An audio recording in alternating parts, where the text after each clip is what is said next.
Halo Bapak, nah, kita bertemu lagi di bahasan caregiver lansia yang bagian kedua. Di sini kita akan bicarakan bagaimana caranya supaya lansia tidak menjadi rapuh dan kalau bisa tidak memerlukan caregiver. Mari kita bahas dulu ya. Nah, yang terjadi adalah pada saat kita bicara mengenai perjalanan hidup lansia.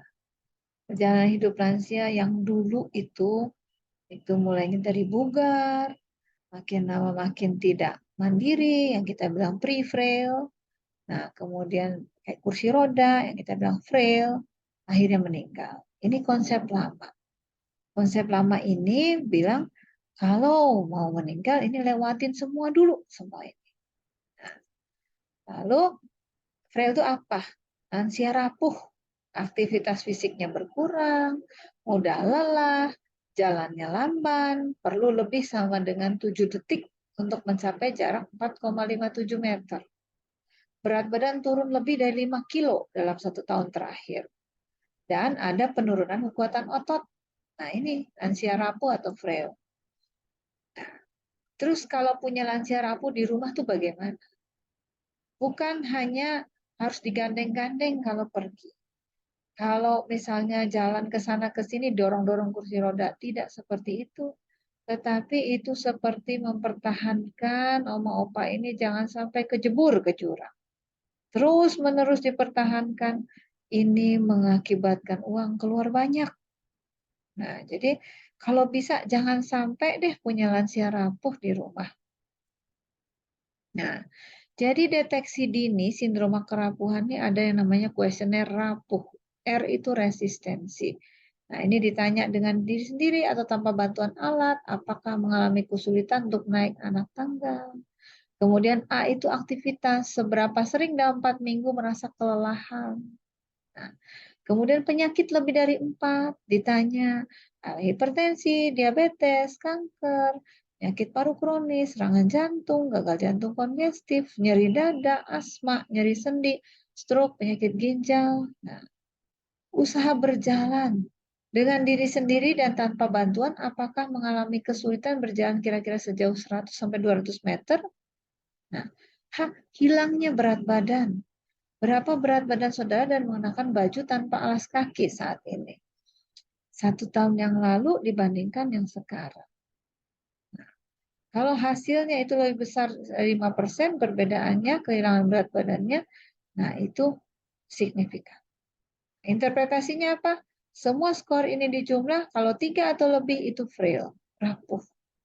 1 atau 2 pre-frail. Not frail itu 0. Ini konsep baru.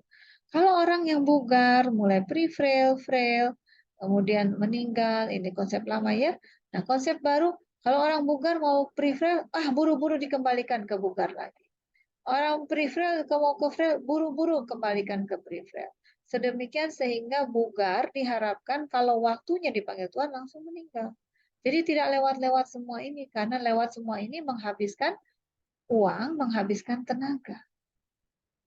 Nah, kayak begini nih, udah bingung, udah ngurusin yang anaknya, yaitu cucu dari oma opa.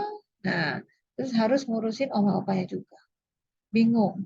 Nah, sementara mau hire babysitter, hire opasitter, omasitter, waduh itu uang semua. Ya. Nah, versus apa?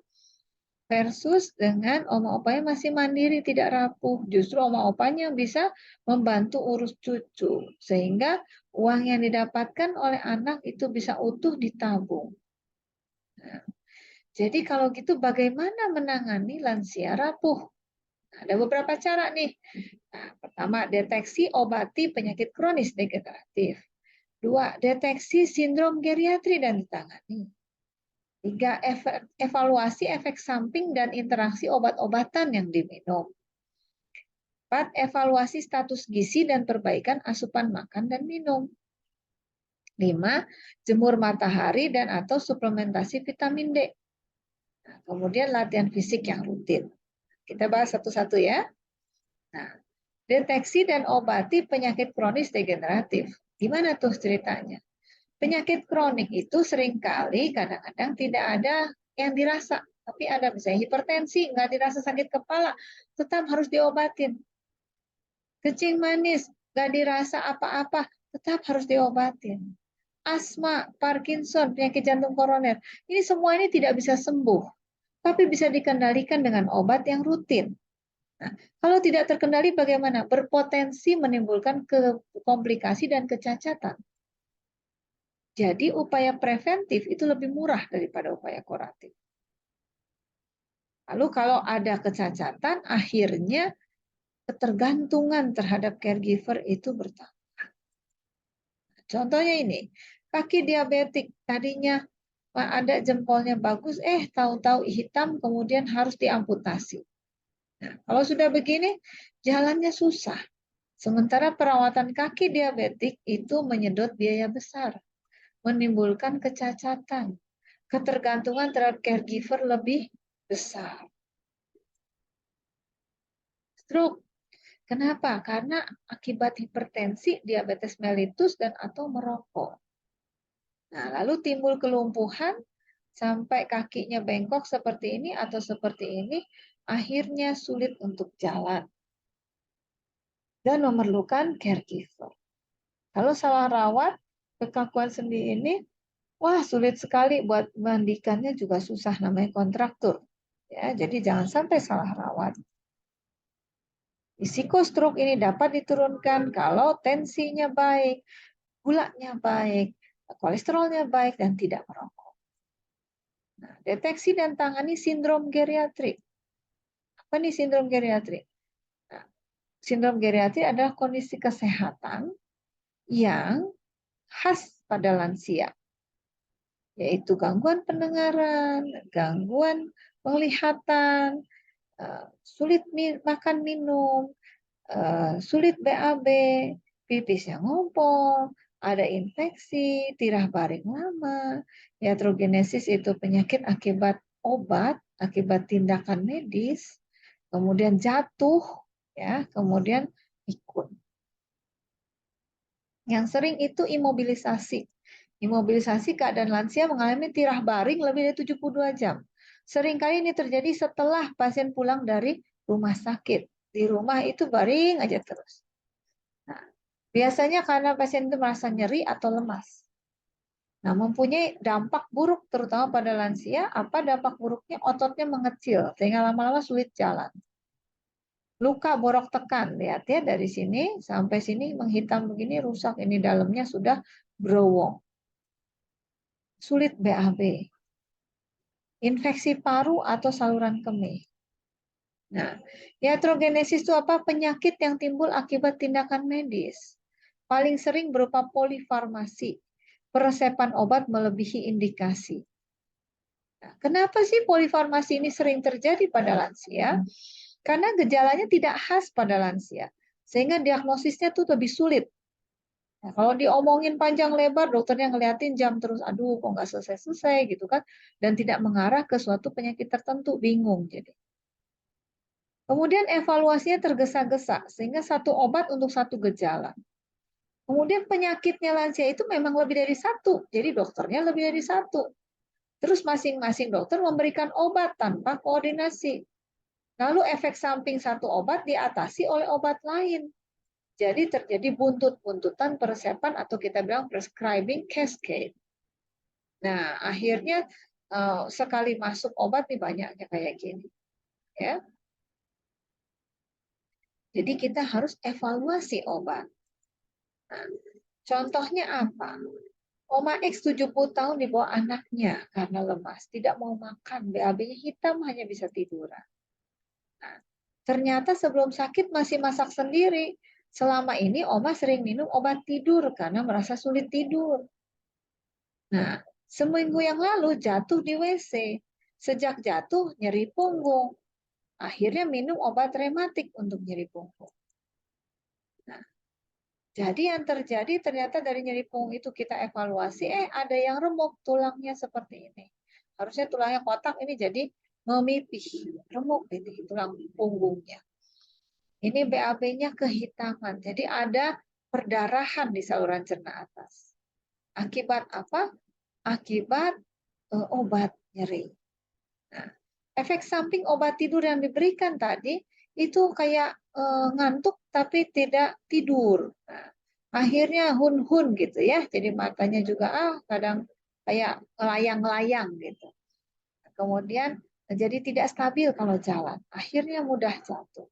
Kemudian patah tulang. Nah, karena patah tulang akhirnya dikasih obat nyeri. Efek samping obat nyeri yang sering terjadi ke lambung.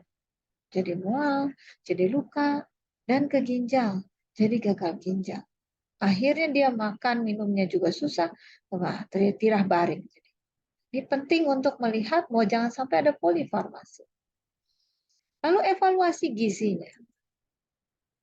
Nah, kita suka minta, Oma tuh makan apa ditulis ya. Nah, berapa banyak. Nah, supaya kita lihat dan nilai, oh ini kurang makannya. Nah, kemudian terutama untuk oma-oma yang makannya kurang, kita evaluasi, kita masukkan dalam program Nutri Survei. Nah, udah cukup belum? Nggak cukup, nanti kita lihat apa yang nggak cukup. Oh, seratnya nggak cukup, kalsiumnya nggak cukup, natriumnya nggak cukup. Nah, itu baru diintervensi. Nah, kalau diet blender yang diblenderin lewat sonde, itu jangan keliru. Bukan susu ya, tapi ada nasinya, ada lauknya, ada sayurnya, ada ikannya, ada dagingnya, ada telurnya.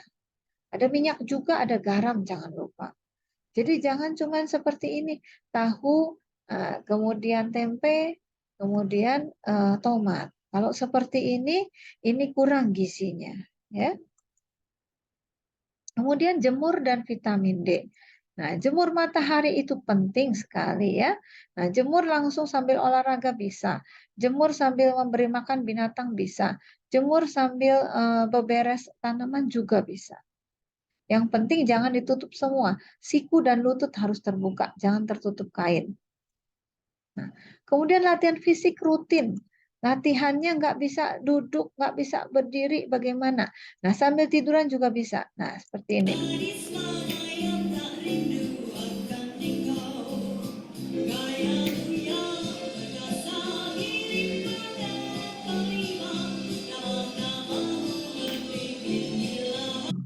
Nah, atau begini.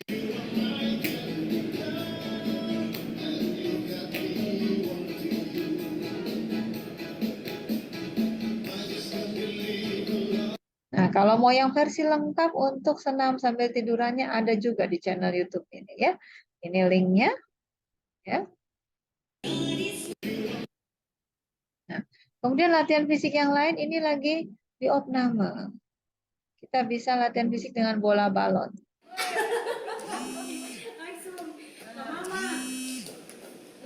Nah, lihat tendang-tendang dia. Nah, gitu ya. Nah, ini masukkan bola. Dari atas, Mak, dari atas.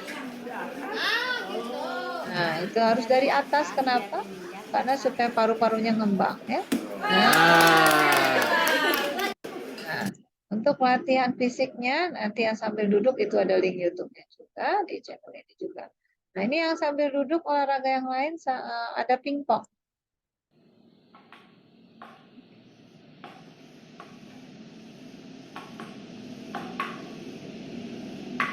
Ya. Nih, atau seperti ini sambil duduk senamnya.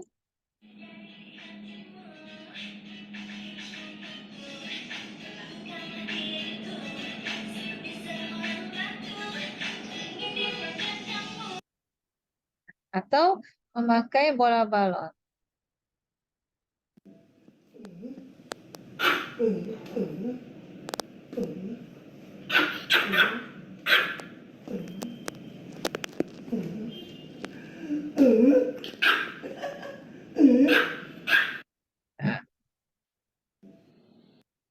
Ya.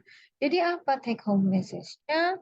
Itu menua bisa dengan gagal atau dengan sukses. Pada saat umur 30 kita sudah tentukan mau yang mana. Nah, Kalau mau yang menua dengan gagal, punya penyakit kronik, ya biarin aja. Nggak usah diobatin rutin. Kurang gizi, inflamasi, ya biarin aja. Nah, kemudian sampai kemudian jadi rapuh, jadi frail. Nah, sama-sama waktunya untuk dipanggil Tuhannya segini. Tapi kalau dia menua dengan sukses, itu dia sampai waktu dipanggil Tuhan dia masih mandiri. Nah, konsekuensinya kalau sampai tidak mandiri, di satu sisi oma opa ini menjadi menyulitkan dan harus diurusin di sisi lain. Nah, anak yang masih bayi, masih kecil juga harus diurusin. Jadi terjepit gitu ya. Nah, demikian ulasan kita hari ini. Nah, terima kasih.